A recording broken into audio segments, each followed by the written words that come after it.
another question I have for you guys that I think is helpful to everybody is like, when are you aware of your blackness in these mostly white spaces? You know, because probably not that many black people in the office. How does that make you feel? I'll speak. It's definitely felt when I was in the call center. I think once I came off of like the flyer program and jumped onto the sales floor, they picked me, which was weird because Jessica passed the test. We both passed on our first try, so we were hyped. We were like the only two black girls in the class. So we were. But we're not gonna go into why they didn't pick me first. I already told you that, but that's off air. But for whatever reason, they didn't pick Jessica. So I'm like the only black person, not even at that like time, the only female, whatever. Really? In that class, I got transitioned over, so I'm with all these white people. Like, can't really relate to certain stuff. And then even on my teams, I may have had one or two black people there. I was mostly always the only black person on my team. And it was felt. They try to include me and whatnot, but I'm naturally quiet. I'm a chill, laid-back person. Right. So if I can't really relate to the conversation, I'm not going to join into the conversation. So they think you're standoffish all of a sudden. I guess, I could be looked at as standoffish. Did they come and say, "Oh, I love your hair," and touch it? Nobody's doing. No, we're not playing those games. I will say this: yes, every time I had my hair done differently, whatever. Yes, I did get compliments on it, but nobody touched it. No, they weren't that bold. Pull back a no. Do not put your fingers through my hair. Yeah, but it was felt like it would be certain conversation that'd be going on. And I'd be like, "What are y'all talking about?" And I just, I just kept to myself. Yeah, how about during the election? I'm inclined to agree with Tiff as far as your experience. Obviously, we used to talk about this every day, but same thing. I was like one of the top producers when we were in like the incubator. So I was now transferred over to the top producing team at the time. So with that, I was probably like, was I the only black person on Scarpa's team? I think it was like one more person. Maybe one other. Yeah. Okay. Yeah. So even with that, I felt like I just needed to do a lot better. Like I had to push myself more just to stand out, because they could kind of be like subpar, and I have to go like above and beyond. Right. Just to be equal. Right. So. And that wasn't my mentality, but just how I work my work ethic, I was top performer as well. So you definitely you shine even more.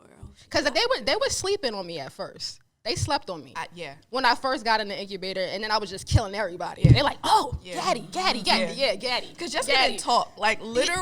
I'm quiet. I'm reserved. Everybody knows that. I mean, so am I, but it would be like training, and they want you to talk. Jessica be in the back just for what? Mute. For and what? And they know. Jessica knew that. Just say one thing. Just like, I'm not saying nothing. Because why are we like in a classroom setting? Like I graduated college years ago. I'm not. What is this? Just get me on the floor. Let me do what I need to do. Can I get my money? Right. That's so it. I can see why they slept on you. You ain't say nothing, but they didn't know what to expect. Right. And she killed it. Passed the test on the first go. We were the only two black. Yeah, the only two black people that passed on the first go. Yep. Yeah. So, don't sleep on the quiet ones. Sure. Period. Don't. What are your thoughts? What are your thoughts, Drew? So I'll take it from a different perspective because, again, I'm an outside guy. I'm not in the call center environment. Right. So especially when I was first starting to build, my book of business and everything like that, it was crazy going to networking events and people not wanting to speak to me. Oh. Yeah, you feel that? Walking, you feel like they really didn't want to talk to you? I'd walk in, introduce myself. I always made it a point to I'd have to extra dress up.